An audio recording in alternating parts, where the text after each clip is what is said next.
que esta es la primera transmisión, es necesario mencionar cuál es el objetivo de estos videos. Vamos a intentar hacer una explicación de los conceptos del psicoanálisis a través de esquemas muy sencillos que después vamos a hacer más complejos. Para esto vamos a necesitar de un objeto de observación, que sería este personaje que pueden ver, que vamos a llamarle N.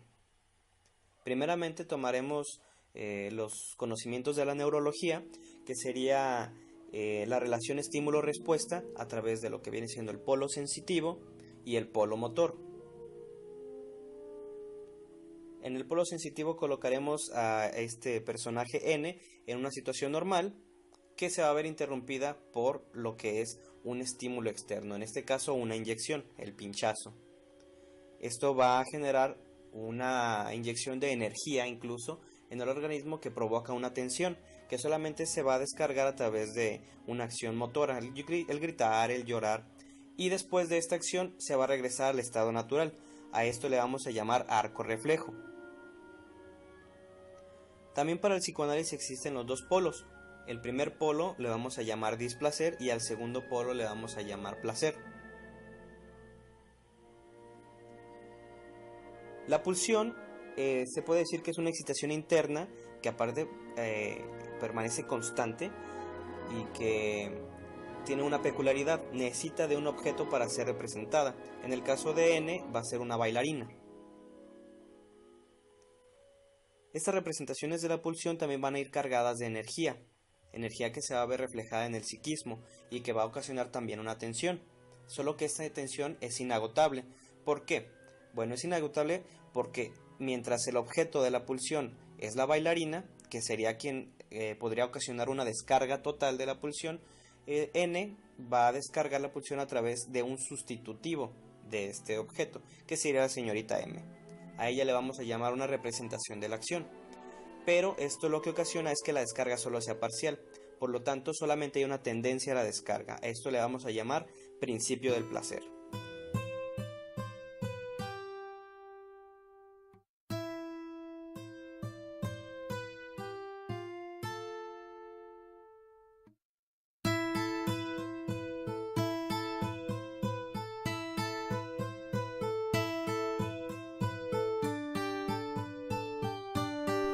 Psicología de las masas y análisis del yo. El siguiente documental trata de explicar por un lado la psicología de las masas sobre la base de los cambios que tienen lugar en la psicología de la mente individual. Por el otro, lleva un paso más allá de la investigación de Freud sobre la anatomía estructural de la psique. En la vida anímica del individuo, el otro cuenta con total regularidad como modelo, como objeto, como auxiliar y como enemigo.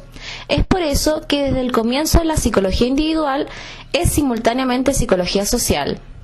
La relación del individuo con sus padres y hermanos, con su objeto de amor, con su maestro y con su médico, vale decir todos los vínculos que han sido hasta ahora indagados preferentemente por el psicoanálisis, tienen derecho a reclamar que se les considere fenómenos sociales. Por tanto, la psicología de las masas trata al individuo como miembro de un linaje, de un pueblo, de una casta, de un estamento, de una institución o como un integrante de una multitud organizada, en forma de masa durante cierto lapso y para un determinado fin. Según la teoría de Le Bon, ¿qué es entonces una masa que le presta la capacidad de influir tan decisivamente sobre la vida anímica del individuo y en qué consiste la alteración anímica que impone éste? Lo que brinda el material a la psicología de las masas es en efecto la relación alterada del individuo. Hallarse transformado en una masa los dota de una especie de alma colectiva.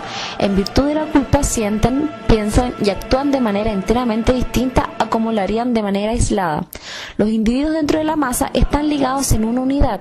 Tienen que haber algo que los una y este medio de unión podría ser justamente lo característico de la masa. La mayoría de nuestras acciones cotidianas son efecto de motivos ocultos que escapan a nuestro conocimiento. En la masa desaparecen las adquisiciones de los individuos y por lo tanto su peculiaridad. Le Bon plantea que existen factores que provocan estas maneras de actuar del individuo dentro de las masas. La primera causa consiste en que dentro de la masa el individuo adquiere por el solo hecho del número un sentimiento de poder invencible que le permiten entregarse a instintos que de estar solo habría sujetado forzosamente. El individuo, al entrar en la masa, queda sometido a condiciones que le permiten echar por tierra las represiones pulsionales inconscientes. La segunda causa es que en la multitud todo sentimiento y todo acto son contagiosos y en grado tan alto que el individuo sacrifica fácilmente su interés personal al interés colectivo, esto siendo contrario a su naturaleza. Una tercera causa se refiere al que el ser humano puede ser puesto en un estado tal que, tras perder por entero su personalidad consciente, obedezca a todas las sugestiones de quien le ha quitado aquella y cometa los actos más contrarios a su carácter y costumbres. Bajo la influencia de una sugestión, un impulso irresistible lo llevará a ejecutar ciertos actos. Los principales rasgos del individuo integrante de la masa son entonces la desaparición de la personalidad consciente de los sentimientos e ideas en el mismo sentido por sugestión y contagio, la tendencia a transformar inmediatamente en actos las ideas sugeridas, el individuo deja de ser el mismo y se ha convertido en un autómata carente de voluntad. Dejemos ahora a los individuos y atendamos a la descripción del alma de las masas tal como Lewin lo plantea. Para él, la masa es impulsible, voluble y excitable, e guiada casi por el inconsciente. Los impulsos a que obedece pueden ser, según las circunstancias, nobles o crueles, heroicos o cobardes. Abriga un sentimiento de omnipotencia. El concepto del imposible desaparece para el individuo inmerso en la masa, ya que dentro de la masa nada es imposible.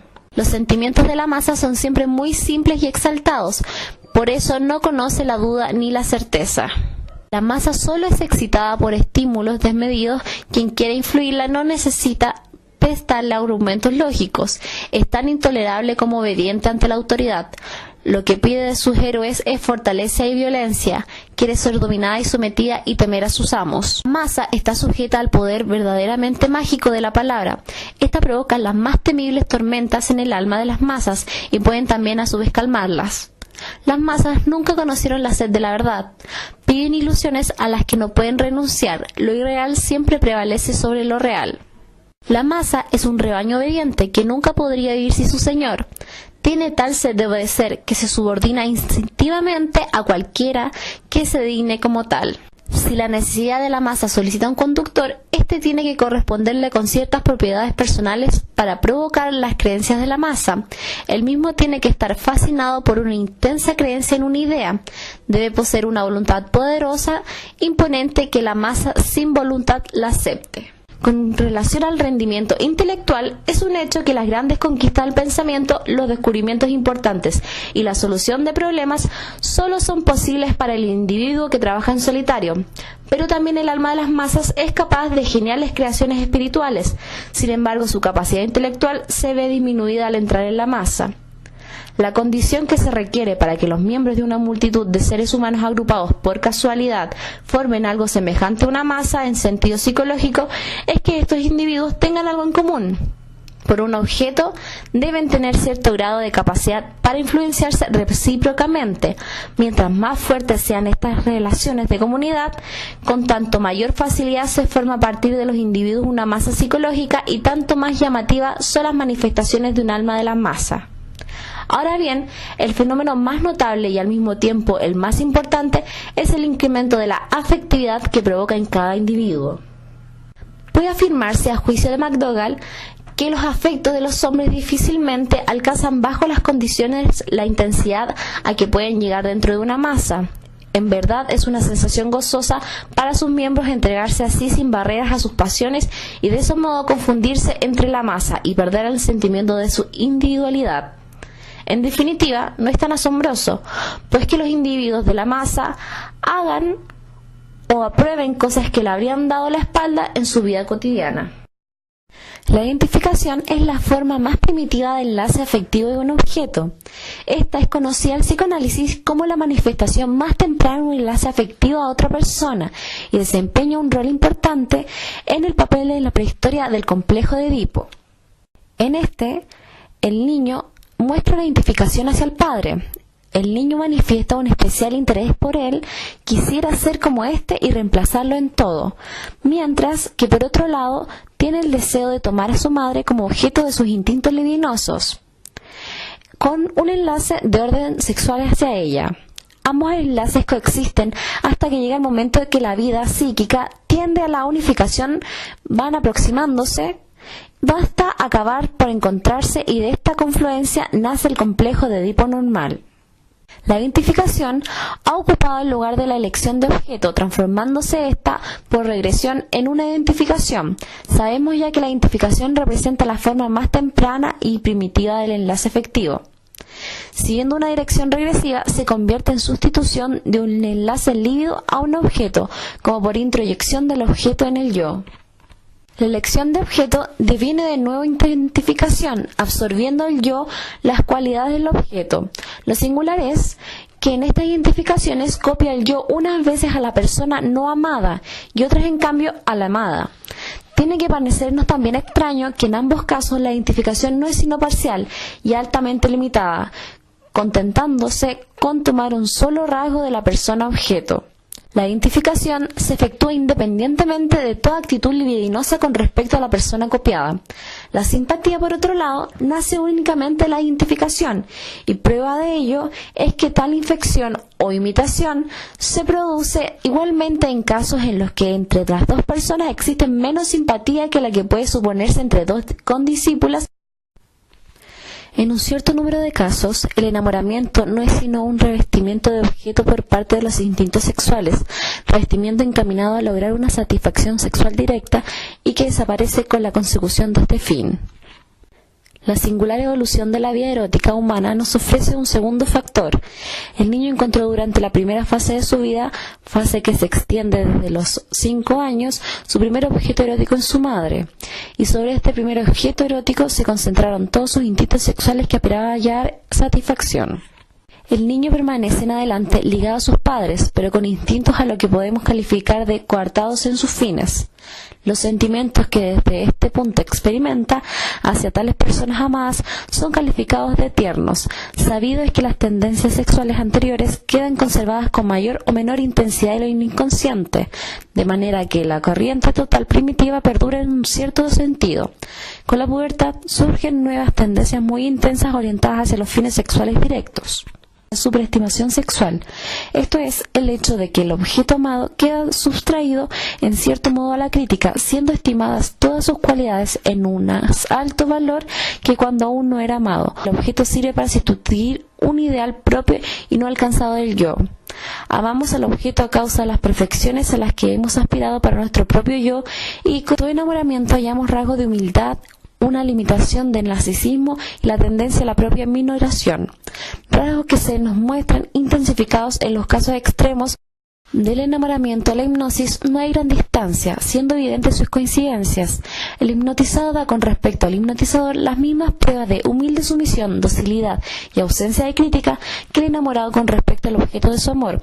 Compruébase a sí mismo en ambos el mismo renunciamiento a toda iniciativa personal.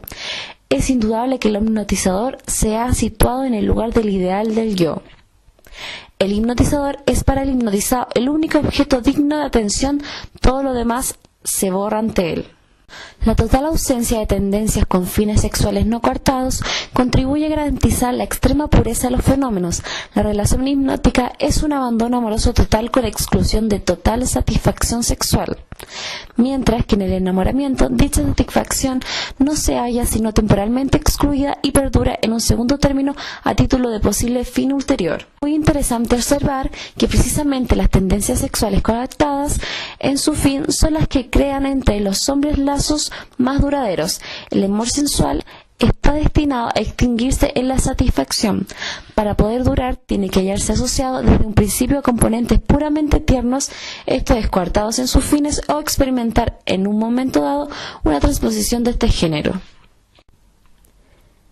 Podemos decirnos que los numerosos lazos afectivos dados en la masa bastan ciertamente para explicar uno de sus caracteres, la falta de independencia e iniciativa del individuo, la identidad de su reacción con la de los demás, su descenso, en fin, a la categoría de unidad integrante de la multitud. Experimentamos así la impresión de hallarnos ante una situación en la que el sentimiento individual y el acto intelectual personal son demasiado débiles para afirmarse por sí solos, sin el apoyo de manifestaciones afectivas e intelectuales análogas de los demás individuos.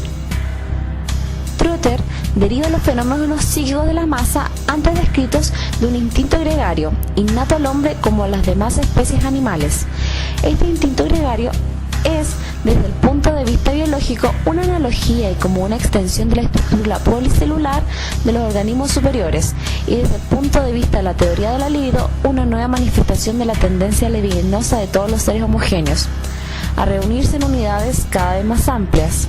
El individuo se siente incompleto cuando está solo. La angustia del niño pequeño sería ya una manifestación del instinto gregario. La oposición al rebaño, el cual rechaza todo lo nuevo y desacostumbrado, supone la separación de él y es por lo tanto temerosamente evitada. El instinto gregario sería algo primario y no es susceptible de descomposición. Trotter considera como primarios los instintos de conservación y nutrición, el instinto sexual y el gregario.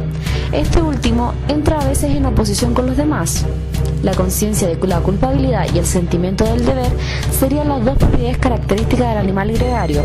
Del instinto gregario emanan asimismo, según las fuerzas de represión que el psicoanálisis ha descubierto en el yo, y por consiguiente también las resistencias con las que el médico tropieza en el tratamiento psicoanalítico. El lenguaje debe su importancia al hecho de permitir la comprensión recíproca dentro del rebaño y construiría en gran parte la base de la identificación de los individuos gregarios. Nos permitiremos corregir la concepción de Trotter diciendo que más que un animal gregario, es el hombre un animal de horda. Esto es un elemento constitutivo de una horda conducido por un jefe.